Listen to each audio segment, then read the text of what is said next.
Hello, guys, and welcome to the first of NGB's Game of the Year podcasts for 2018. I am your host, Ben, and I'm joined this time by Andy. How are we doing? What up? I'm fine. I'm doing very well. I think this is my first Game of the Year podcast as well, so very exciting times. It is indeed. I'm also joined by Gary. How's it going, mate? I'm pretty good. Are you well? I am blinded, absolutely blinded. Good stuff, mate. Good stuff. And finally, I'm joined by Johnny. How are you getting on? Fucking terrible. I had a really bad cold for a few days, right? And now that's mostly gone. But I've got the leftover of that, and it's like I'm quite snotty. So sorry if that comes across in the podcast, right? But then whenever I sniff, I get the fucking most intense headache for like 5 seconds, and my body hates me, and it's really awful. You're a very broken human, aren't you, Jonathan? I just feel terrible. So yeah, I feel awful. Thanks for asking. Now we're going to talk about some video games to hopefully cheer you up a bit. That's better. Okay. Yeah. You're all right, Ben. No one ever asks if you're all right. You know, you always Kieran do does. Kieran does. Kieran's not here, though. But yes, I'm not too bad. I'm excited to talk about 2018 because it's actually been a pretty damn good year in terms of the old video games. There's been some really good games. There's been some bloody terrible games, and there's been very, very bad games, hasn't there, Jonathan? Yeah, I wouldn't know. And there's been quite a few in between. So what we'll do, as ever, we'll jump into a few different categories first off, and then we'll come to the top 10 a bit later on. So the first one that we're coming up with today is the best looking game. And one of the essentially this was split between the team. So thank you for everybody for chipping in with the votes. This was essentially split between two games, and it was the runner-up was God of War, which I believe Gary you submitted as the best looking game of the year. You said God of War is not only the best looking game of 2018, but one of the best looking games we've ever seen. The art that's been created for the world is simply stunning in every way. Everything in the game has been crafted with such love that it shines through. Detailed environments, incredible animations, and an overall crafted world that we've never seen in the game before. Absolutely breathtaking. Yep. I'm actually shocked that there's something voted above this, to be honest. Because that game is just breathtaking to look at. And I've always been a fan of God of War. The series, I've never thought they've been great games. They've been good games in my eyes, but like what they've done with this sort of reboot, if you call it that, it's absolutely incredible. Like from a graphical sort of standpoint as well as gameplay, it's just as a package, it's absolutely incredible. So that is why I went for best looking. I just thought it looked absolutely stunning. Yeah, I mean it does look amazing, and the thing that I think. The thing that I think is probably, well, I think people can probably guess what we've gone for as number one. But I think the thing that has tweaked it over with the winner is that God of War it's quite a linear path in a lot of the things that you do. So they can really hone in on making the game look as good as it does. And it's not to say, that the game looks bad, because it does look absolutely astonishing. I mean, when I was playing it, I just thought nothing's going to beat this in terms of best looking game, because it's just incredible looking. But the winner of our best looking game for 2018 award goes to Red Dead Redemption 2. And the main reason for that is, as I say, this is just it's not kind of, it's not a fake world. It feels like an actual living, breathing world, and everything in it, like literally everything in it, just looks incredible. I think, Johnny, when you said you submitted your nominations, you said it's almost unnecessarily detailed and a world that there's ever as real as there's ever been in video games. So I am very wise because I submitted that one. Excuse me.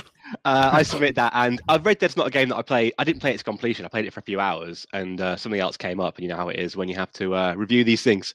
But yeah, no, it's. I was really impressed with the way it looked. It just seemed really faultless to me.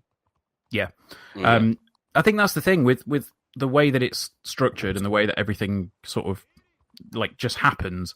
When you mild spoilers, if you follow the story strictly, when you get to a point, you go into one of the towns of Saint Denis in the game, and as you're going up to it, like the sky sort of changes a little bit. It goes from like this nice open, almost like desert environment with a nice blue sky, and then as you approach Saint Denis, you've got these industrial, this huge industrial town basically, and you've got the smoke billowing out of it, and it, the sky just turns darker, and everything feels a bit different, and it's the world that they've created in that game is just astonishing. It is mind-blowing. I mean, the first kind of little town you get to, Valentine. Yeah. That I wasn't around in the 1900s, but I mean Andy was. He can tell us. But I imagine it's accurate. It's accurate. I mean, I was quite young at the time, but I do. Yeah, you were only like 42 at the time.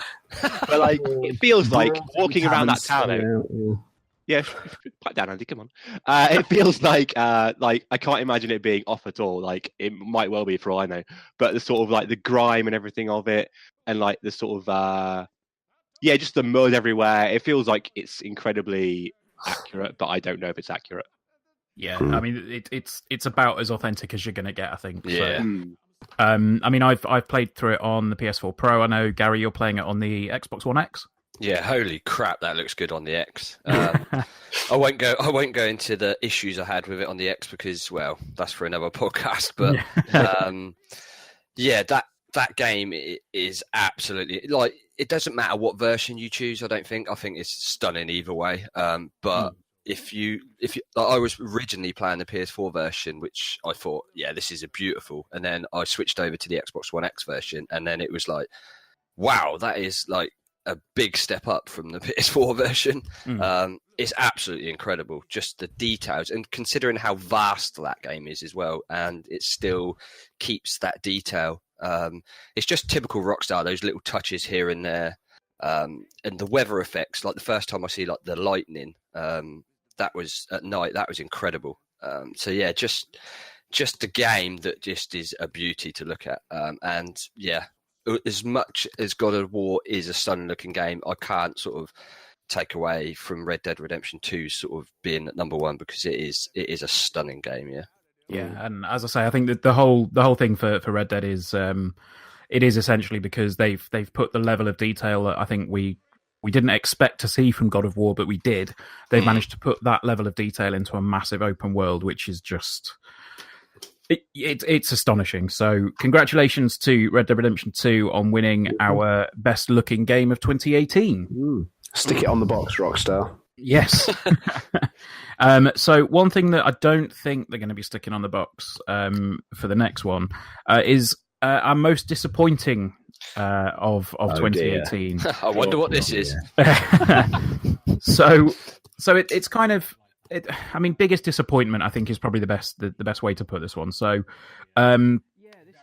we sort of talked a little bit about a few things, and Andy, you put as your biggest disappointment. It wasn't so much as a game; it was more of a concept. Which was the constant push. Yeah, it was like the constant push for games as a service and like additional post-launch monetization. Which is a fair enough point. I mean, the wording that you put here was, I get it. Game development's expensive, and I'm getting old with less expendable time.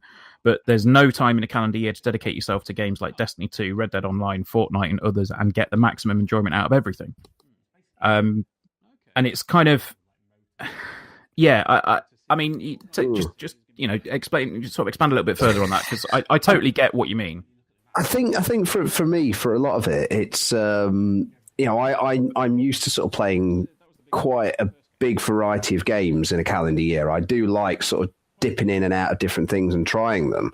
And for me, it's nice to kind of have a lot of options. But I feel like as games are becoming more, I don't want to say gamified, but I mean, like things like Destiny and Fortnite, as fun as they are to play, they're these games that you feel compelled and forced to keep coming back to and keep investing your time into it. And it's like, well, I don't want to spend my entire year playing this game, which might be very good, when there's other things that I quite like to be playing and experiencing. And I think for me, it's kind of the death of the story in a way, which is a shame, because Destiny 2, Destiny is a weird example for me. I loved the story of Destiny 2. I thought it had a really good story. But now they're sort of they're getting into like Forsaken and stuff. There's more investment required from me as a gamer. both financially and sort of time to actually sort of boost my character up to a point where I can carry on with the story and things like that. And it feels like there's this move towards like, oh, well, we've got to push this one game out and then we've got to keep adding to it over time with all these different expansion packs. And it's like, well, I appreciate why you're doing that, but I'd quite like to move on and play Red Dead. I've not even played Spider-Man yet this year, and things like that. So for me, it's kind of this disappointment that there is this trend in the industry to sort of make the big AAA games these kind of big sustainable things. At the sort of the expense of the kind of the narrative experience. A trend that's been going for a few years now, and I think it's it's like the video game equivalent of like an 18-month contract in some ways. yeah, like, it is. Yeah, I wonder if they should start putting. I wonder who's going to be the first company to go, right, okay, we're gonna make a massive AAA game, and we're going to launch it for free. With no like monthly subscription, but we're going to fund it entirely with microtransactions. Because I think the more you see these, the more you see games that launch at 50, 60 quid, and then people go like, oh, there's no content. Like, I know, Johnny, for example, you reviewed The Crew 2, and that didn't have online multiplayer at the start. It was like, we're going to patch it in, or we're going to do this. And even Battlefield's not got all of its modes yet. That's getting some of the modes next year. Yeah, isn't it? Battle Royale mode, the one everyone wants, is delayed to next year. Yeah. So it's just that thing that, like, I totally get it. It's a business, and I don't think anyone's going to, begrudge anybody for wanting to run a business that makes money. But I just think when it comes to games at the minute, yeah, it's a frustrating thing. Robin, moving on. Robin suggested for his biggest disappointment was actually Starlink. He said for a title that was meant to revive the dying Toys to Life genre, Starlink's been an abject failure. Most disappointing aspects of the title seems to be that it isn't an awful game, it's just been saddled with an awful set of toys. Most people I know who've played it think the game's decent, but don't want the high price tag and don't want to collect another set of toys just to play the game. If it was released as a standard, if it was released as a low price point standalone game, this could have been okay. Now, it's a weird one because we've actually, since these recommendations were put in, Starlink's dropped to like 20 quid, including the starter, like the spaceships. Yeah. Even on Switch, which is surprising. Yeah, so the Switch one has got the R-Wing from Star Fox, and that is that's cool. That's basically why I picked it up, and I know Johnny, you did as well. I did. So yeah, I can see what he means. Like, the game came out, it was 70 quid, and then it's like, oh cool, you can collect all of these things, and I mean, honestly, the toys are pretty cool. Yeah, but they're 30 quid each. The thing about the Toys for Life thing is, if Lego can't do it and Disney can't do it, yeah, true. A chance. Yeah. Like, who else could stack up against Lego and Disney in terms of like here's the toys and ranges we've got? Yeah, it's crazy, but I mean, we were going to have a separate category for worst game, but to be honest, I think everything kind of fell into this one category. So right. The winner, if you can call it that, of our biggest disappointment for 2018 is Fallout 76. Now, have we got enough time in this podcast for Johnny to unload on Fallout 76? I mean, if you want to read the issues with Fallout 76, go check out Johnny's review because it is somewhat scathing. It's savage. Yeah, and I mean, let's be honest, rightly so. I mean, Johnny, you're the only one out of the four of us that have really put a lot of time into it for the fact that you had to review it, and for that I am very sorry. Well, here's the thing, Ben. I didn't put Fallout 76 as my most disappointing game. I put A Way Out as my most disappointing. I didn't put Fallout as it because it seemed like it wasn't going to be very good, so I wasn't disappointed. Do you know what I mean? Yeah. It is bad. There's no doubt about that, my friends. But disappointing? No, not really. I think that the disappointing thing for the reason I think people put it as the most disappointing is because it's like it is, people look at it and go, oh, an online Fallout game, that could be quite cool, and then to see what they've actually managed to do with it. Maybe it's a disappointment in Bethesda rather than the game itself. Yeah, that yeah. could, yeah. Like Bethesda have really let themselves and everyone else down, whereas I'm like a naughty teacher, like telling off a naughty kid. Really let themselves down. But yeah, the game itself, like, did anyone think it was going to be good? I guess actually, people who paid £200 for the special edition probably thought it was going to be good, didn't they? Yeah, and then they got a bag that wasn't a bag, and all the rest of it. Like, to be honest, just the whole situation around the launch of that game. Disaster. You know, there's fucking up a launch. Then there's like fucking up a launch to the level of No Man's Sky. Yeah. And then there's this. It's just. I think with No Man's Sky though, it seemed like they were trying, whereas with this, it didn't seem like Bethesda were really trying. Yeah. Yeah. So I mean, yeah. Let's. I almost want to say let's just draw a line under it, because at this point I feel like I'm kicking a puppy. You know, except puppies are cute and have a point to them. I think we can kick it because Bethesda can take a good kicking. Yeah, it's not like we're kicking some indie developer, is it? Kicking. No, that's very true. Yeah, we can kick it. Yeah. So Johnny, let's lay into Fallout 76 a little bit more then. All right, okay. Go on, Johnny. Well, I mean, I think we've done Fallout 76 quite a lot, haven't we, on podcasts and stuff. I did a video review as well. It's everything that you've heard it is. It's a very lazy, cynical attempt to cash in on an IP that people love with minimal effort. It's not really got a story, but it's not really a survival game. The survival is really awkward. The mechanics are like just difficult, full of glitches, which they have. I think the problem is, like we were talking about with the Crew 2, these games that come out and they're a bit shit, they can get fixed nowadays, as we all know. So you review what you've got to start with, and what I had to start with was a 3 out of 10. And I know since then they've kind of patched out some things. I haven't gone back to it because it's shit, so I don't know. Maybe it's fucking brilliant. I don't know. I don't want to go near it. I've got other shit to play.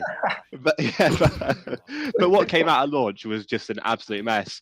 Really boring as well. Like, people talk about the glitches, but there's just no soul there whatsoever. Like, there's nothing about it. Like, I've been playing Spider-Man recently. We'll talk about that later.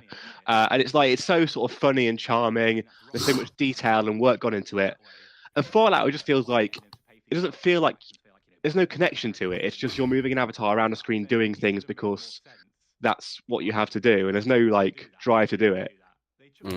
You're just kind of like bobbing along for the sake of it. It is very much a survival game in that you have to survive, and that is it. And that wasn't what Fallout was. Fallout had stories and characters and things. Yeah, I think that again, that sort of. I mean, I'll be honest. You put it as your worst game. I did, yeah. Yeah, so I think I'm gonna quote verbatim what Johnny put in his email to me. Right. And it said, "Worst game, Fallout 76. What a fucking state. Soulless and broken. Soulless and broken. It's a mystery as to how this came to be." Yeah, and what I mean by how it came to be is I talked about this in the video review, certainly, maybe the written review, I'm not sure. But you were talking earlier about how long is it until a developer releases a AAA game that kind of relies solely on microtransactions. Yeah. That should have been Fallout 76. Yes. If it had been free, it would have been harder to complain about it. It would have been like, well, it's buggy, it doesn't work, but like, you know, if you like it, fill your boots. If you don't like it, at least you have to spend 50 quid on it. It was free, you know. But then, like, they released it as this full price thing for 50 quid when it came out, and it's like, people have been robbed. Just like, call the police. They've been robbed. That's terrible. So, yeah, that is the most disappointing game of 2018, or in fact, possibly the most disappointing thing. I don't know whether it's fair to say that it's the most disappointing thing, but yeah. Our biggest disappointment of 2018 goes to Fallout 76. So congratulations, I guess. Put that on the box. Yeah. Don't. Yeah. Please don't. So the last part of this mini pod is going to be about the best old game of 2018. So the best old game category is one where we talk about a game that maybe has had a lot of support this year, or a major patch that's changed things, or maybe it's just something that we picked up this year that we've not played before. Now, this game, or this category, sorry, it was really split. I don't think there was only really two votes for the winner. So we'll go over the other ones first off. Gary, you went with Mario Kart 8. Yeah, I play it a lot with my nephews. They love it. I've always been a Mario Kart fan. I just can't stop playing it. It's good fun just to pick up, play for sort of an hour or so. And yeah, I've been playing it on and off since it came out on the Wii U and then now the Switch. Yeah, it's just great fun. I don't think you can go wrong with Mario Kart if you want to just have a bit of a blast, have a sort of quick sort of hour or so on it. So yeah, my vote was definitely Mario Kart 8 Deluxe. Cool, good stuff. Andy, you went with... Now, Johnny, you're going to have to sit down on this one. Andy, you went with Hollow Knight. I did go with Hollow Knight. What was the reasonings behind that one? I wish I could have put Hollow Knight. I mean, Hollow Knight came out on the Switch this year, and to all intents and purposes, it was the year that it kind of garnered the attention that it deserved. It's already been out about a year, I think. Anyway, it came out on PC, definitely. I have a feeling it came out on PS4 as well. I'm not entirely sure about that, but it's certainly been out on PC since 2017. But when it hit the Switch earlier this year, it kind of got the recognition that I think it really needed to have from getting a wider audience. And it's just such a lovely game. It's such a gorgeous game to play, to look at. It's got that kind of atmosphere that I love about these kind of esoteric games. It's got the kind of the big open Castlevania, Metroidvania style world. It's got some interesting Soulsy mechanics in it, and it's just a really, really well realized world, gorgeous artwork. And I wish I could have voted it into my Game of the Year list, but sadly I couldn't. So it got Best Old Game. There we go. Johnny, you went with a game that I have been trying to get everybody to play forever. You went with Titanfall 2. I did, yeah. Because when it came out, I only really played it on the multiplayer, and I didn't really get it. But then a few weeks ago, it was like $3.99 on the PSN store. I was like, well, $3.99. Let's have a go. Yeah. Shut Ben up. And I played it, and it's brilliant. It's like a little. I like a game that tells a full story in like a short period, like 7 hours or something. Yeah, like a nice kind of tight narrative like that, and it is very much like that. And obviously, also it is like a first-person shooter that you've also got a big old robot in, so that has bonus points. But it's just it tells like a nice little story in a short space of time that a lot of games don't do these days. A lot of games are quite long, and I don't really like that trend anymore. Yeah. So yeah, I'm absolutely in agreement. Like Titanfall 2 is exceptional, and the fact that it was only £4 is just. It's the same. It's very good. It's brilliant. The sliding thing, or like the movement and everything with this wall running and the sliding. And I feel like they overdo the wall running a bit. It feels like that's the main way people get around in Titanfall universe, which seems odd. But yeah, no, it's a great game. The shooting feels solid as well. It feels like kind of Destiny 2-esque kind of solid gun feel. Yeah. Yeah. That's a fine choice. Yes. Robin went with Shenmue 1 and 2 because they got re-released this year, and he's a massive Shenmue fan, so I think... I completely forgot they got re-released this year. Yeah. So I've absolutely forgotten that. Yeah, Robin went with those. Deb went with Akami because Akami got released again this year. Was it for the Switch? It was for the Switch, and it was a very good conversion. Yeah, so that Deb went with Akami. Kieran went with No Man's Sky because of the massive update that they got put through with No Man's Sky.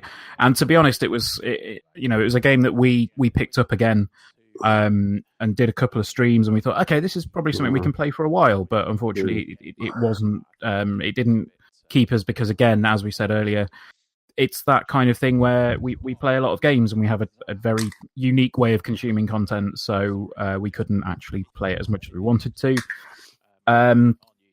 My pick, if I'd have had my way, this would have been the winner because I'm the editor, was Burnout Paradise Remastered because it's Burnout Paradise. It's one of the best games of all time, and I can play it on my PS4.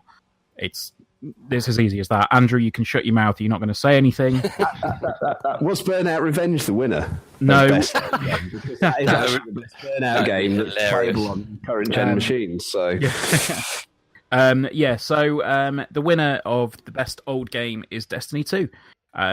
Destiny 2. It was one of those where I realised and I went, "Oh shit, yeah, that launched last year, didn't it?"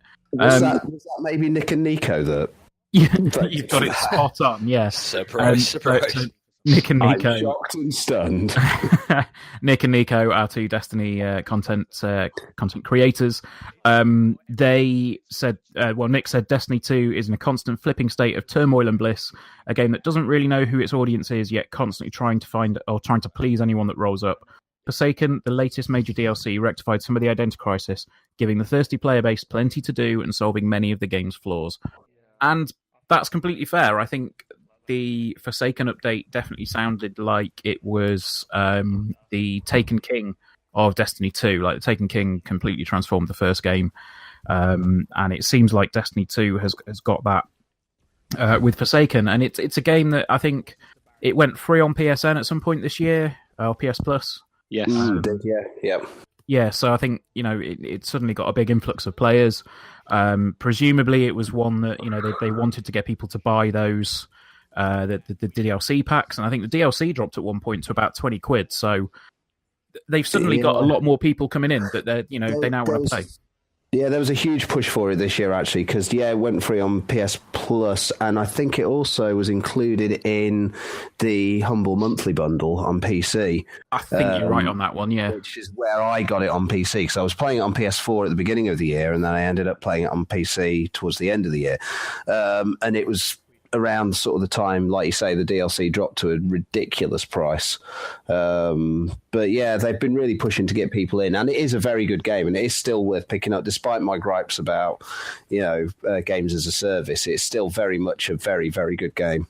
Mm-hmm. Yeah, the shooting feels great. That was what basically a lot of people said about the first game, but it feels good, it feels solid, and yeah, Destiny 2. A deserving winner of NGB's Best Old Game of 2018. So come back tomorrow. We will have more of this kind of thing. If you're listening via the podcast or listening on the video, or watching the video even, that's what you do with those things. Come back tomorrow and we'll have a little bit more to talk about with a few more categories. And yes, goodbye. Bye. Bye.